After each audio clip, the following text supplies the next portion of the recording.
ओम श्री गणेशाय नमः। जय श्री हरि। दोस्तों, स्वागत है आपका हमारे YouTube channel Shraddha and faith में। दोस्तों, आज हम बात करने जा रहे हैं साल की सबसे कठिन और सबसे पुण्यदायी एकादशी निर्जला एकादशी के बारे में। दोस्तों, क्या आप जानते हैं कि इस व्रत को केवल एक बार करने से पूरे वर्ष के सभी एकादशियों का पुण्य मिल जाता है। लेकिन यह व्रत इतना कठिन है कि इसमें जल तक ग्रहण नहीं किया जाता, इसीलिए तो इसे निर्जला एकादशी कहा जाता है। तो आइए दोस्तों, इस वीडियो में हम इस दिव्य व्रत की महिमा के बारे में जानें। साथ ही हम जानेंगे कि इस बार निर्जला एकादशी कब है। हम जानेंगे इसके शुभ मुहूर्त, पूजन विधि के बारे में।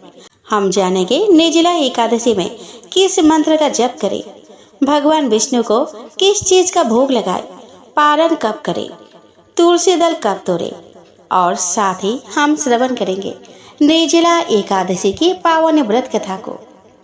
तो चलिए दोस्तों, आज के वीडियो का शुरुआत करें और हाँ, इस वीडियो को अंत तक जरूर देखें। दोस्तों, निर्जला एकादशी हिंदू धर्म में विशेष स्थान रखती है। इसे साल की सबसे कठिन और पुण्यदायी एकादशी भी माना जाता है।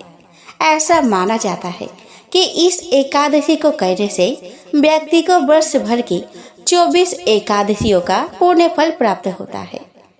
दोस्तों, इस वर्ष 2025 में निर्जला एकादशी का व्रत 2 दिन मनाया जाएगा। पहले दिन स्मारक निर्जला एकादशी होगा और दूसरे दिन वैष्णव निर्जला एकादशी का व्रत रखा जाएगा। तो चलिए दोस्तों, आज के वीडियो में हम इस व्रत की तिथि, विधि और जरूरी नियम के बारे में जानते हैं। दोस्तों, दृक पंचांग के अनुसार निर्जला एकादशी की तिथि 6 जून शुक्रवार को सुबह 2:15 से शुरू होगी और यह 7 जून 2025 शनिवार को सुबह 4:47 पर समाप्त होगी।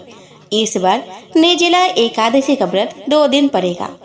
स्मारक निर्जला एकादशी व्रत 6 जून 2025 शुक्रवार को होगा और वैष्णव निर्जला एकादशी का व्रत 7 जून 2025 शनिवार को होगा। दोस्तों, इस बार व्रत करने वाले गृहस्थों के लिए यह व्रत 32 घंटे 21 मिनट तक रहेगा। व्रत सूर्योदय से शुरू होगा और पारण के समय तक चल सकता है। दोस्तों, इस बार द्वादशी तिथि प्रारंभ होगी 7 जून शनिवार को सुबह 4:48 पर और द्वादशी तिथि समाप्त होगी 8 जून रविवार को सुबह 7:17 पर। हरिवासर समाप्त होगा 7 जून शनिवार को सुबह 11:25 पर। दोस्तों, 6 जून 2025 शुक्रवार को ब्रह्म मुहूर्त सुबह 4:08 से 4:56 तक रहेगा। इस दिन सूर्योदय सुबह 5:44 पर होगा और सूर्यास्त शाम 7:06 पर होगा। प्रातः काल पूजा का शुभ मुहूर्त सुबह 4:22 से 5:23 के बीच होगा। दोस्तों, शाम के समय आप पूजा करेंगे शाम 7:17 से शाम 8:18 के बीच में।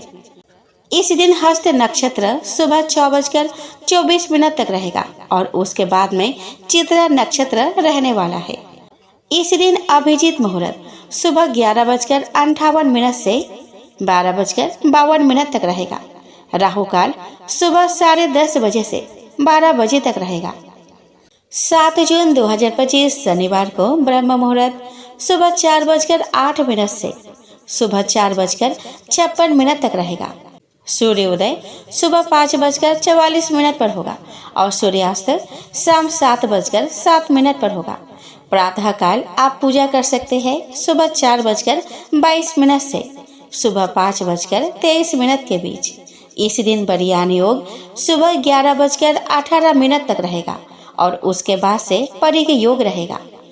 गोधूली मुहूर्त शाम 7:16 से 7:36 तक रहेगा।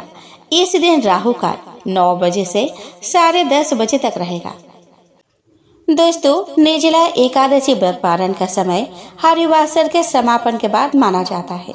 दोस्तों, स्मारक व्रत पारण 7 जून 2025 दोपहर 1:44 से 4:31 के बीच होगी और वैष्णव व्रत पारण 8 जून 2025 सुबह 5:23 से 7:17 के बीच होगी। दोस्तों, निर्जला एकादशी का व्रत कठिन माना जाता है क्योंकि इसमें जल और भोजन का पूरी तरह त्याग किया जाता है। इस दिन व्रती को भगवान विष्णु की पूजा करनी चाहिए और व्रत का पालन संयम और नियम के साथ करना चाहिए। सुबह जल्दी उठकर स्नान करें और पवित्र वस्त्र धारण करें। भगवान विष्णु का ध्यान करें और व्रत का संकल्प लें। पूरे दिन बिना जल और अन्न के रहे। हरि नाम का जप करें और विष्णु सहस्त्र नाम का पाठ करें। जरूरतमंदों को दान करें और ब्राह्मण भोजन कराएं। जब एकादशी का व्रत 2 दिन होता है तो पहले दिन स्मारक व्रत और दूसरे दिन वैष्णव व्रत करने की मान्यता है। स्मारक व्रत इसे सामान्य गृहस्थ और अनुयायी करते हैं और वैष्णव व्रत इसे वैष्णव संप्रदाय के अनुयायी पालन करते हैं। गृहस्थ भी वैष्णव व्रत रख सकते हैं, लेकिन उन्हें वैष्णव संप्रदाय के नियमों का पालन करना होगा। दोस्तों, निर्जला एकादशी का व्रत करने से व्यक्ति के सारे पाप नष्ट होते हैं। माना जाता है कि भीमसेन ने इस व्रत का पालन किया था क्योंकि वो अन्य एकादशियों का पालन नहीं कर पाते थे। इसलिए इसे भीमसेनी एकादशी भी कहा जाता है। इस व्रत के प्रभाव से व्यक्ति को मृत्यु के बाद विष्णु लोक की प्राप्ति होती है और इसके अलावा यह व्रत मानसिक और शारीरिक शुद्धि के लिए भी लाभकारी माना गया है। दोस्तों, इस एकादशी के व्रत से वर्ष भर की सभी एकादशियों के व्रत के समान पुण्य फल प्राप्त होता है। इस दिन भगवान विष्णु की आराधना करने से समस्त पाप नष्ट हो जाते हैं। निर्जला एकादशी का व्रत करने से व्यक्ति को विष्णु लोक में स्थान मिलता है। इस दिन जरूरतमंदों को अन्न, वस्त्र और जल का दान करने से भी पुण्य लाभ मिलता है। आइए दोस्तों, अब हम श्रवण करें निर्जला एकादशी की पावन व्रत कथा को। तो दोस्तों, युधिष्ठिर ने कहा कि जनार्दन, अपरा का सारा महात्म्य मैंने सुन लिया। अब ज्येष्ठ के शुक्ल पक्ष में जो एकादशी हो उसका वर्णन कीजिए। भगवान श्री कृष्ण बोले कि राजन, इसका वर्णन परम धर्मात्मा सत्यवती नंदन व्यास जी करेंगे, क्योंकि ये संपूर्ण शास्त्रों के तत्वज्ञ और वेद वेदांगों के पारंगत विद्वान है। तब वेद व्यास जी कहने लगे कि दोनों ही पक्षों की एकादशियों को भोजन ना करें। द्वादशी को स्नान आदि से पवित्र हो, फूलों से भगवान केशव की पूजा करके नित्य कर्म समाप्त होने के पश्चात पहले ब्राह्मणों को भोजन देकर अंत में स्वयं भोजन करें। राजन, जनना शौच और मरना शौच में भी एकादशी को भोजन नहीं करना चाहिए। यह सुनकर भीमसेन बोले कि परम बुद्धिमान पितामह, मेरी उत्तम बात सुनिए। राजा युधिष्ठिर, माता कुंती, द्रौपदी, अर्जुन, नकुल और सहदेव यह एकादशी को कभी भोजन नहीं करते तथा मुझसे भी हमेशा यही कहते हैं कि भीमसेन, तुम भी एकादशी को ना खाया करो। किंतु मैं इन लोगों से यही कह दिया करता हूँ कि मुझसे भूख नहीं सही जाएगी। भीमसेन की बात सुनकर व्यास जी ने कहा कि यदि तुम्हें स्वर्ग लोक की प्राप्ति अभिष्ट है और नरक को दूषित समझते हो तो दोनों पक्षों की एकादशी को भोजन ना करो। भीमसेन बोले कि महान बुद्धिमान पितामह, मैं आपके सामने सच्ची बात कहता हूँ। एक बार भोजन करके भी मुझसे व्रत नहीं किया जा सकता, फिर उपवास करके तो मैं रह ही कैसे सकता हूँ। मेरे उदर में वृक नामक अग्नि सदा प्रज्वलित रहती है, अतः जब मैं बहुत अधिक खाता हूँ तभी यह शांत होती है। इसीलिए महामुने, मैं वर्ष भर में केवल एक ही उपवास कर सकता हूँ जिससे स्वर्ग की प्राप्ति सुलभ हो जाए तथा जिसके करने से मैं कल्याण का भागी हो सकूं।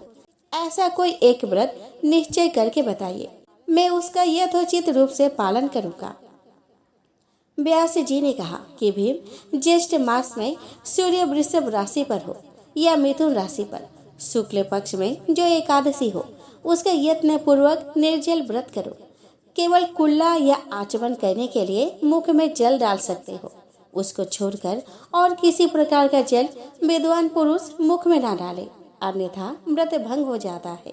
एकादशी को सूर्य उदय से लेकर दूसरे दिन के सूर्य उदय तक मनुष्य जल का त्याग करे तो यह व्रत पूर्ण हो जाता है। तदंतर द्वादशी को निर्मल प्रभात काल में स्नान करने के बाद ब्राह्मणों को विधि पूर्वक जल और सुवर्ण का दान करे। इस प्रकार सभी कार्य पूरा करके जितेंद्रिय पुरुष ब्राह्मणों के साथ भोजन करे। वर्ष भर में जितने भी एकादशियां होती है उन सब का फल निर्जला एकादशी के सेवन से मनुष्य प्राप्त कर लेता है। इस बात में तनिक भी संदेह नहीं है। शंख चक्र और गदा धारण करने वाले भगवान केशव ने मुझसे कहा था कि यदि मानव सबको छोड़कर एकमात्र मेरे शरण में आ जाए और एकादशी को निराहार रहे तो सब पापों से छूट जाता है। एकादशी व्रत करने वाले पुरुष के पास विशालकाय विकराल आकृति और काले रंग वाले दंड पाशधारी भयंकर यमदूत नहीं जाते। अंतकाल में पीताम्बरधारी सौम्य स्वभाव वाले, हाथ में सुदर्शन धारण करने वाले और मन के समान वेगशाली विष्णुदूत आकर इस वैष्णव पुरुष को भगवान विष्णु के धाम में ले जाते हैं। अतः निर्जला एकादशी को पूर्ण यत्न करके उपवास करना चाहिए। तुम भी सब पापों के शांति के लिए यत्न के साथ उपवास और श्री हरि का पूजन करो। स्त्री हो या पुरुष, यदि उसने मेरु पर्वत के बराबर भी महान पाप किया हो तो वह सब एकादशी के प्रभाव से भस्म हो जाता है। जो मनुष्य उस दिन जल के नियम का पालन करता है वह पुण्य का भागी होता है। उसे एक एक पहर में कोटि कोटि स्वर्ण मुद्रा दान करने का फल प्राप्त होता सुना गया है। मनुष्य निर्जला एकादशी के दिन स्नान, दान, जप, होम आदि जो कुछ भी करता है वह सब अक्षय होता है। यह भगवान श्री कृष्ण का कथन है। निर्जला एकादशी को विधि पूर्वक उत्तम रीति से उपवास करके मानव वैष्णव पद को प्राप्त कर लेता है। जो मनुष्य एकादशी के दिन अन्न खाता है वह पाप भोजन करता है।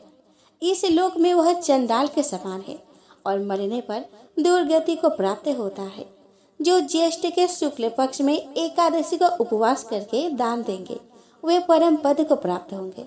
जिन्होंने एकादशी को उपवास किया है वे ब्रह्म हत्यारे, शराबी, चोर और गुरुद्रोही होने पर भी सब पातकों से मुक्त हो जाते हैं।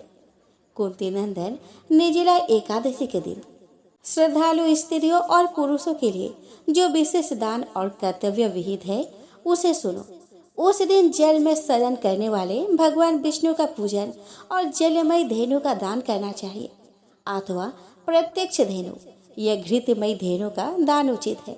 पर्याप्त दक्षिणा और भांति भांति के मिष्टान्नों द्वारा यत्न पूर्वक ब्राह्मणों को संतुष्ट करना चाहिए। ऐसा करने से ब्राह्मण अवश्य संतुष्ट होते हैं और उनके संतुष्ट होने पर श्रीहरि मोक्ष प्रदान करते हैं। जिन्होंने सम, दम और दान में प्रवृत्त हो श्रीहरि की पूजा और रात्रि में जागरण करते हुए इस निर्जला एकादशी का व्रत किया है, उन्होंने अपने साथ ही बीती हुई 100 पीढ़ियों को और आने वाले 100 पीढ़ियों को भगवान वासुदेव के परम धाम में पहुंचा दिया है। निर्जला एकादशी के दिन अन्न, वस्त्र, गौ, जल, सैया, सुंदर आसन, कमंडलू तथा छाता दान करना चाहिए। जो श्रेष्ठ एवं सुपात्र ब्राह्मण को जूता दान करता है वह सोने के विमान पर बैठकर स्वर्गलोक में प्रतिष्ठित होता है। जो इस एकादशी के महिमा को भक्ति पूर्वक सुनता तथा जो भक्ति पूर्वक उसका वर्णन करता है वे दोनों स्वर्गलोक में जाते हैं। चतुर्दशी युक्त अमावस्या को सूर्य ग्रहण के समय श्राद्ध करके मनुष्य जिस फल को प्राप्त करता है वही इसके श्रवण से भी प्राप्त होता है। पहले दंत धावन करके यह नियम लेना चाहिए कि मैं भगवान केशव की प्रसन्नता के लिए एकादशी को निराहार रहकर आचमन के सिवा दूसरे जल का भी त्याग करूंगा। द्वादशी को देवेश्वर भगवान विष्णु का पूजन करना चाहिए। गंध, धूप, पुष्प और सुंदर वस्त्र से विधि पूर्वक पूजन करके जल का घड़ा संकल्प करते हुए निमांकित मंत्र का उच्चारण करें। संसार सागर से तारने वाले देव ऋषिकेश, इस जल के घड़े का दान करने से आप मुझे परम गति की प्राप्ति कराइए। भीमसेन, ज्येष्ठ मास में शुक्ल पक्ष की जो शुभ एकादशी होती है उसका निर्जल व्रत करना चाहिए तथा उस दिन श्रेष्ठ ब्राह्मण को शक्कर के साथ जल के घड़े दान करने चाहिए। ऐसा करने से मनुष्य भगवान विष्णु के समीप पहुंचकर आनंद का अनुभव करता है। तत्पश्चात द्वादशी को ब्राह्मण भोजन कराने के बाद स्वयं भोजन करे। जो इस प्रकार पूर्ण रूप से पापनाशिनी एकादशी का व्रत करता है वह सब पापों से मुक्त हो अनामय पद को प्राप्त होता है। यह सुनकर भीमसेन ने भी इस शुभ एकादशी का व्रत आरंभ कर दिया। तब से यह लोक में पांडव द्वादशी के नाम से विख्यात हुई।